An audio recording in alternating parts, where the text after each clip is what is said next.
Every day in December, we open a little cardboard door behind which is a little chocolate or a bag of sweets. Well, Nigel Clough doesn't want one of those advent calendars this year. He wants a special one. A special one where when you open a door, there's a fit and available player ready to play on Saturday afternoon. God, we're struggling.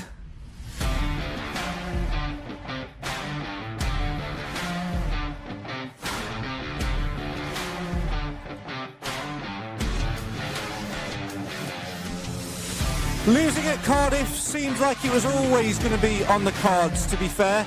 But what the Stags didn't want to do is ship 3 goals and lose a further 3 players to injury, as Kyle Noyle, Aaron Lewis and substitute Jordan Bowery all pick up knocks in the trip to the Welsh capital. Can the Stags rally enough bodies for their trip to Accrington Stanley in the FA Cup second round on Saturday? Or is it time for the Mansfield Matters crew to stop making podcasts just for you and become professional footballers and get a slot on the bench? Like Jordan Bowery, I'll give it 10 minutes in goal. Are the Stags heading into a relegation battle, having lost another game, conceding some dubious goals? Or is it just our usual November wobble? Whatever it is, come and have your say on your team in the live feed comments on the show for the fans, by the fans. Why? Because Mansfield matters.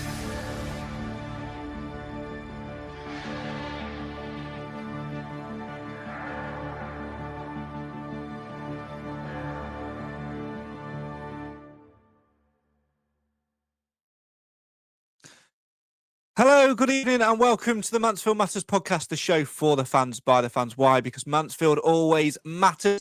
Defeat at Cardiff on Saturday was sort of to be expected, but what hurt most was, no, not the 4 and a bit hour drive home, not the cold draft coming through the door because Clive chose a really horrible table at Nando's, but the 3 injuries to key players again when we're losing players left, right and centre.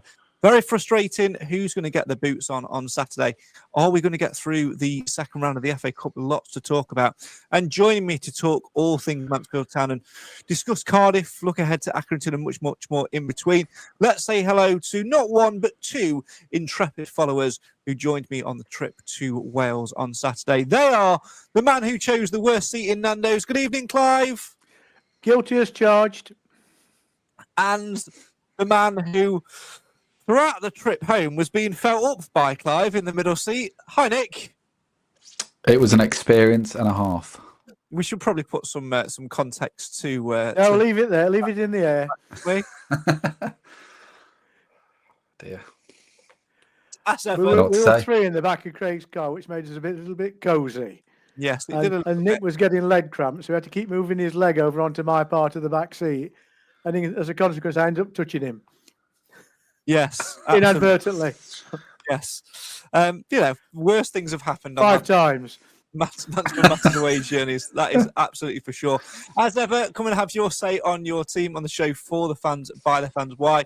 Because Mansfield always matters. Really want to hear from you tonight. What did you think to Cardiff?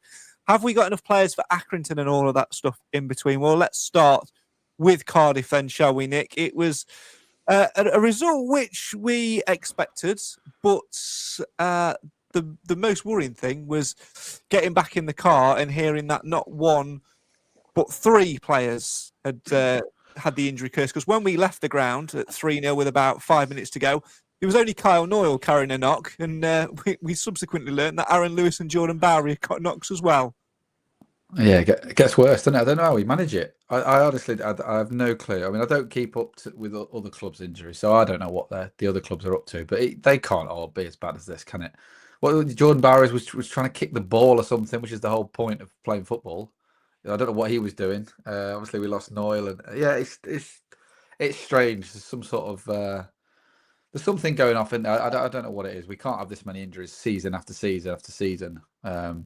They've all sort of coincided with Clough's tenure, and I'm not blaming Nigel Clough for injuries. It's not his fault, but there's something very, very strange going off, either at that training ground or somewhere. Clive, did you get any of that?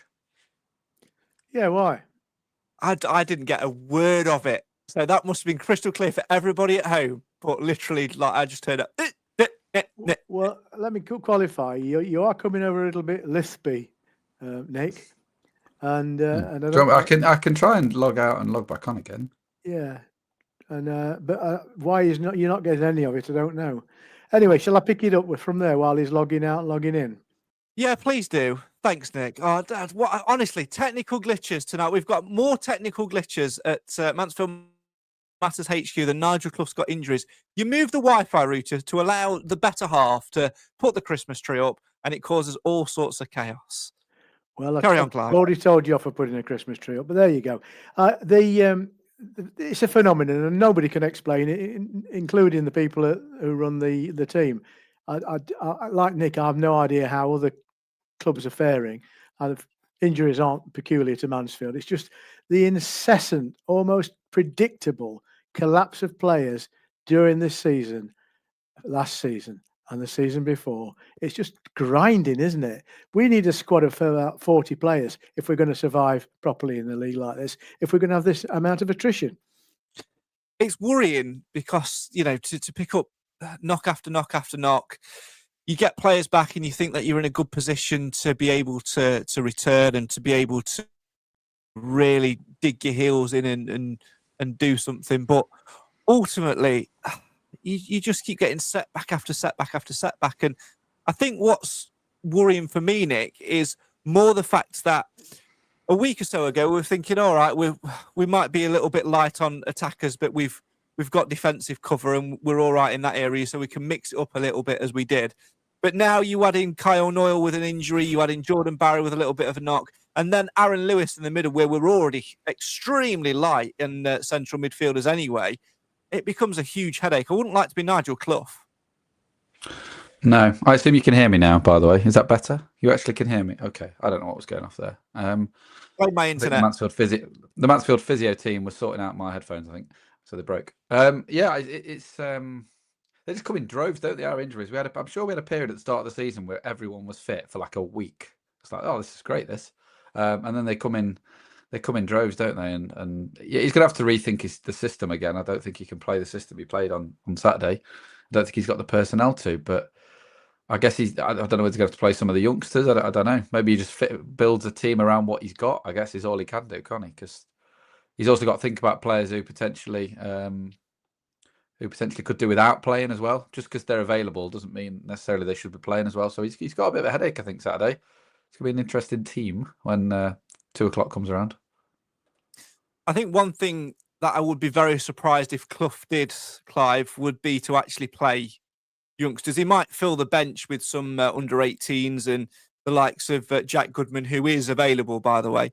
But I don't think he'll throw them in. And the problem is also got as well is those that he would likely throw in, the ones that he would have more confidence in, we've sent them out on loan to develop. Yeah, you can't have it both ways, can you? The point is, Clough has never showed a great deal of enthusiasm for playing kids before they're ready, and we've not seen any of the product of the system being quite ready.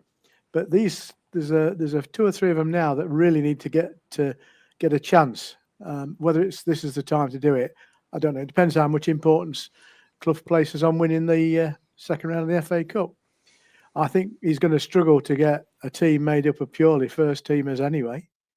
It does, however, mean that a player I would have dropped like a hot potato will get another game. And that's little Nobby Welsh. And, we've got, I guess Sweeney will come back. That anybody that's fit is going to get a chance now. That will determine what formation he can choose. But I sound depressed because I am. I'm so pissed off with players that don't have the durability to survive the odd knock. And obviously players can get ill, and we had a couple of illnesses last week. That can happen in any squad. But a lot of the injuries are just from harmless situations. They're not like they've been run over by a truck. Maybe I'm just old-fashioned and expect people to get up and run, but there you go. I think a lot of the time, you get injured now, it's got to be 6 weeks, hasn't it? It can't be anything less. We discussed it on the way home, didn't we? That a lot of the players, though, that are getting injuries are players that had injuries at their previous clubs and are just continuing to get, look at Luke Bolton. He hasn't played for 2 years. He's come here and he's been injured. we don't expect anything better from the likes of Oates and a few of the others who's got injured. I guess the only surprise is that Bowery might be injured. He doesn't get injured very often, but we've signed a lot of injury-prone players who have just continued to prove that they get injuries here. I think that's part of it as well. Yeah, it is, and I think what that also is, it's the risk you take when you operate on the transfer strategy that we do, which is spending no money. In terms of, you pick up free agents, 9 times out of 10, free agents have been let go for a reason. It's either A, because the club can't afford them and they can't agree new terms, or B, because they've either not performed or spent a lot of time on the sideline, as with an injury, and that's the gamble that you take. And I'm thinking back to when I first started watching Stags play, sort of 2002, 2003, probably around 2003, 4. And you think back in those seasons, you'd probably have 1-2 players who would be longer term injuries that might, but they've done something severe like an ACL or a cruciate or something, or broken a bone or something. Whereas now you have a cluster of injuries which are 5-6 weeks, and that has more of an impact because it just tends to happen more frequently. And it is so frustrating because also back then, you could dip into the loan market. If a player got injured for 2 or 3 months, you dip straight into the loan market, get somebody on loan for a for a month's loan as cover. They might play 1 or 2 games, but you'd have the cover there and you'd have the options there. You don't have that now, so you might be sitting pretty at the end of August, Clive, when the transfer window shuts. But come the end of September, you might be thinking, God, we could do with dipping into the loan market here. Yeah, and these injuries haven't happened in the steep of winter either. You expect to get a few clobber injuries during the coldest part of the year, although pitches tend to be so much better than they ever used to be in that respect. But I remember when I'm going to sound like an old fart, I suppose I am. But when I first started watching Mansfield play back in the 60s, we won the 4th Division one season at a canter. We used 17 players all season. 17 players. And it wasn't because the game was softer in those days. It wasn't. And the pitches were awful and the balls were heavy. I think today's players are uber fit. And I think that's half the problem. They're a bit like, top racehorses. They're bred to be the epitome of fitness for a particular reason, but they don't stand much in the way of knocking. But I think Nick's right. We've recruited players that have got a bad history of injuries, and that's a dubious strategy. The thing is, though, is like it's been pointed out in numerous interviews, Nick, it's not just Mansfield. We probably are one of the worst for it in terms of having high numbers out at a time, but like Clive's alluded to there, it is a different game to what it was 10 years ago, 20 years ago, 30 years ago, etc. And yet the transfer window is not as flexible as it once was. Yes, you can sign free agents, but again, you've got to pay the cost of their wages. You've got to pay, agent fees and all of that. Conference clubs can sign players at any time, often for no wage contribution and things like that. Maybe at League 1, League 2 level, they need to look at wider reintroducing that and calling it an injury cover, but not doing what used to happen, which was people would abuse the system. Start putting a cap on it so you can only have like a maximum of 2 loans at any one time or something along those lines. Well, you're allowed to have emergency loans for your goalkeeper, aren't you? Yeah, it's normally goalers, isn't it? Yeah, but it has to be a very specific circumstance as well, doesn't it? I think you could do it. You could definitely do it as long as you had a rule that the player that you brought in, they can't both play. As in, if the other player comes free, you have to then send the other one back, so that they're not benefiting that way. In terms of recruitment, we played a dangerous game, didn't we, Nick? At the beginning of the season, we were hoping that Gregory would come through. We were hoping that once he got back from his injuries, that Oates would remain injury free. Yeah. I have to Oates say, is one, isn't it? Dicey, chancy, long odds decisions, and we should have bought some quality striker in instead of saying, "Well, let's hope these are all right. We'll buy a couple of mate weights in the meantime." And then I think that's what we talked about, wasn't it? Yeah, it was up front, wasn't it? Old Tumble's not getting much of a chance. He must wonder what the hell he's doing there. When he does come on, he doesn't look as if he's that bothered. And why would he? That's a strange one for me. Dwyer's a very strange one for me because I think we all thought that was a really good signing. the end of last season, he scored some really important goals and he just hasn't played. But I think the decision to Oates is a difficult one because I think he does see, obviously, what he sees in training is potentially what we see in the game sometimes. You know, he's obviously electric at times, and Clough obviously thought it was worth the gamble. But when, like you quite rightly say, Clive, you add Gregory to that, you've gambled on 2 striker spots there, and in the end it's backfired because Oates is not going to play for a while and Gregory hasn't played at all. And we've by no means signed a replacement. You know, Roberts is a very excellent midfielder, but he's not a striker. The only one thing I will say, Craig, I know you touched on that other clubs do have injuries. I mean, I don't go to every game, but I go to most. I can't remember the last team when oppositions had players go off injured. That's very, very rarely. Certainly not in the first half. I mean, during the game at some point, some team. I can't think the last time when an opposing physio came on, the player had to go off. And I certainly can't think in the first half. I mean, I could probably think of 10 Stags players who've gone off in the first half in the last 2-3 seasons. I can't think of any opposition who have had a player go off in the first half injured.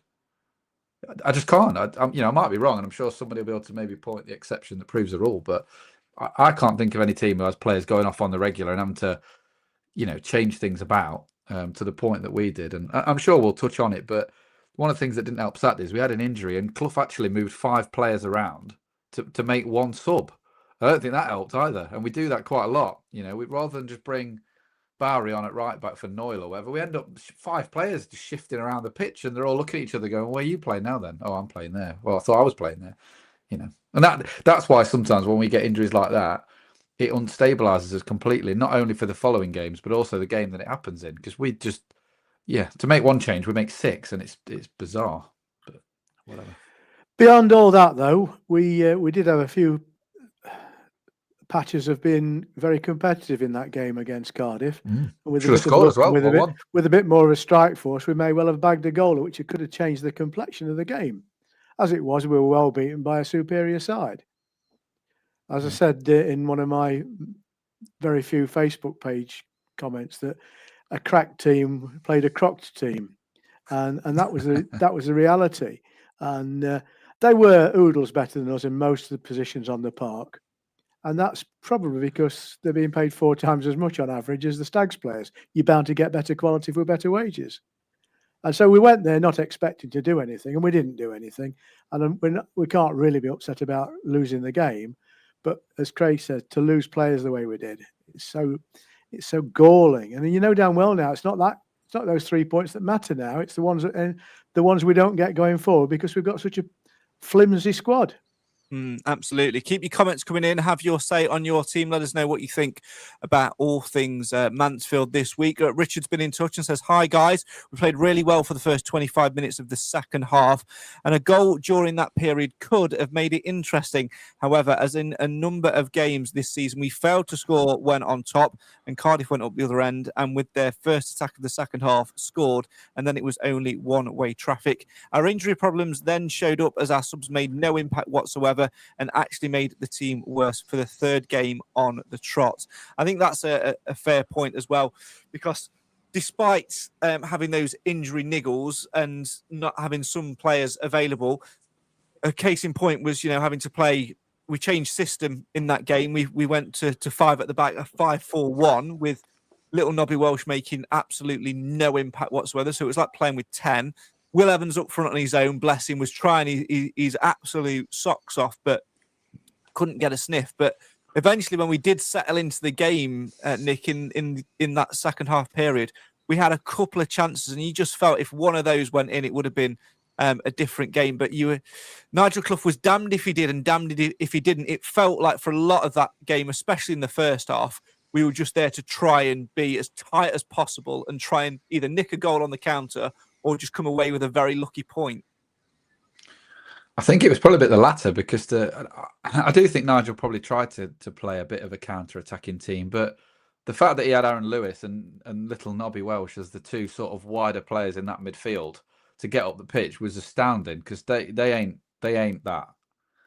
They really aren't. And like you say, Evans on his own, I mean, he may as well have been sat between me and Clive, because he wasn't doing a great deal. I think that was the game plan. Like you say, keep it tight, maybe score from a set piece, nick a goal.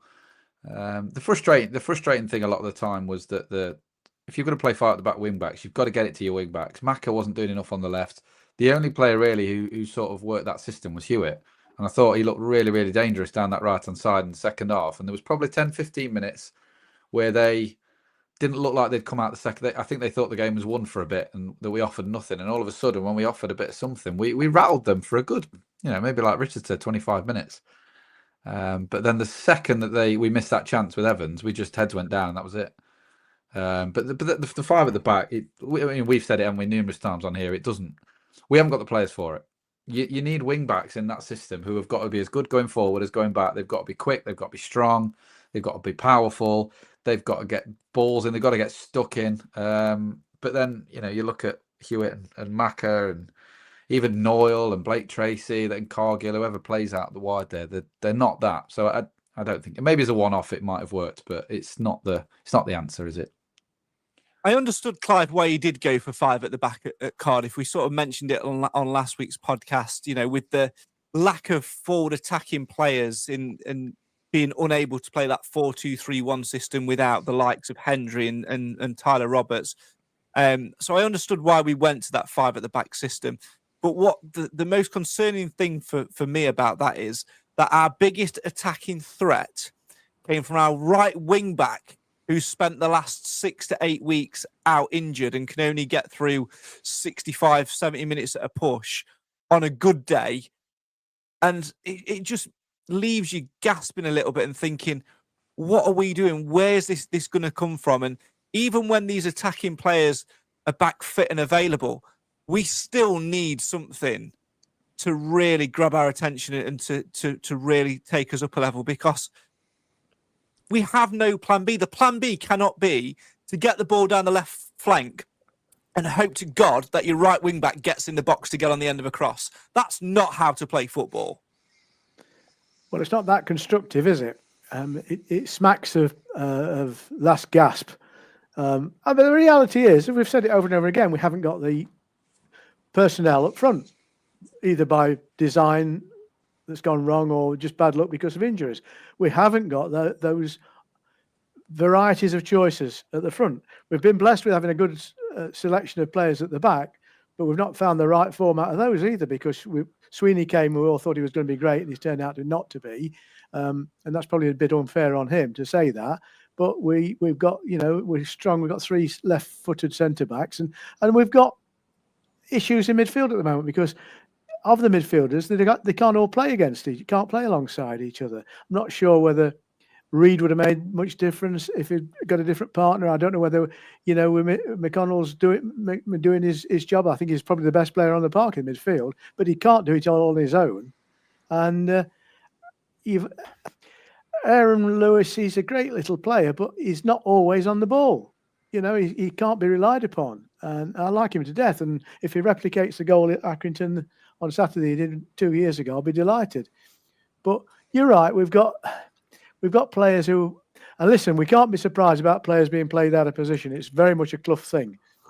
And the league talks about it. When we went to that awards night, people were saying, is it right that you play all your forwards at the back and your backs at the front? I mean, that's an accentuation of the problem. But that's the reputation we seem to have got at our level, is that we play players out of position. Now, it doesn't matter if it works. But, the reality at the moment, we haven't got many choices up front. So where are the goals going to come from? What was their goal expectation against Cardiff? What is it going to be against Accrington? I can't get into a discussion about XG, because XG is absolute bollocks. Well, I don't understand it. But it's basically XG is expected goals. Well, I expect a goal in every game. Yeah. You're a Mansfield fan. How do you expect a goal in every game? What are you talking about? Oh, you mean the opposition? Yeah.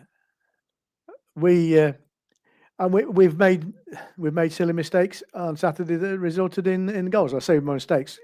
Bailey Cargill just didn't have the energy to get back and do the proper defensive action he was required, and the guy put a cross in, and the guy who headed in was unmarked. You can't expect to do much when you're playing like that at the back. And they had a bit of luck with the other goal. That happens, but they never seem to need to change gear. I don't think they ever did all game, did they? I don't think they did all game, really. But that's one game, and it's gone now. And you expect to lose, in our circumstance, you expect to lose against the biggest and best teams. and we've done that. The real challenge, I think, is I think Emily's mentioned it in the comments. How do we measure against a team from League Two in the FA Cup now? That'll be a measure. Oh, we've lost Craig. Craig's fallen down the hole. So, Shall we have a song? Oh, we've gone as well. I'm all on my own here, folks. Any questions of Clive Barking? I think who was it said that our players are going to get injured pulling Christmas crackers? That's a bit tongue in cheek, I hope, but it's not far off the mark. Has Craig injured himself? Has he gone up to RH to get treatment?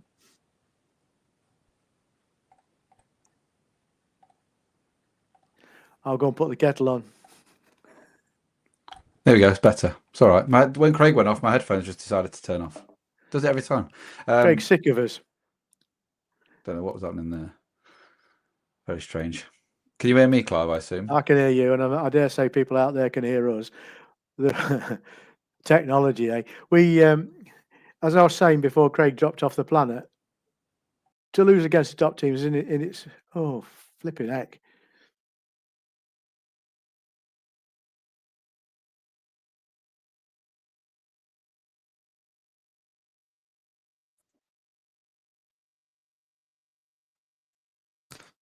Now, I've no idea if we are still broadcasting or not. I can see Clive on my screen. I can hear I you, can see Craig. Nick there. Hello. Where have you been? Hello. Put the kettle on. Did you?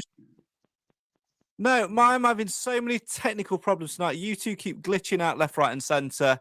Oh, this is really annoying me. My Wi-Fi is just absolutely killing me. I'm going to have to get some technician round to give it a slap, aren't I? I think it's not going well. Anyway, I think we are still on. So there we go. We'll carry on, and we'll keep talking. And I will. Yeah, I can hear myself. Where we were, Craig, before you I think I'm disappeared. back. I think I'm back. I think. I'm all right. Can you hear me? I can hear you. You went like Darth Vader in my headphones. What I am going to do is I'm going to end the stream and I'm going to restart my computer and we'll join again in a minute. I know you guys at home can still hear us loud and clear. However, I can't hear Clive and I can't hear Nick and it's glitching out badly for me. So I'm going to have to restart. We'll come back on in 5 minutes. Don't go anywhere.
Hello, everyone. Welcome back to the Mansfield Matters podcast. Please let us know in the comments if you can hear us. I appreciate if you've gone, that you might have just got a couple of minutes of absolute nothingness. So yes, we'll see if we're carrying on. Let's see if I can add Clive back in. What am I doing here? Hi, Craig. I can hear you through. You're coming through a different thing. Let me sort my audio out. What is going off here?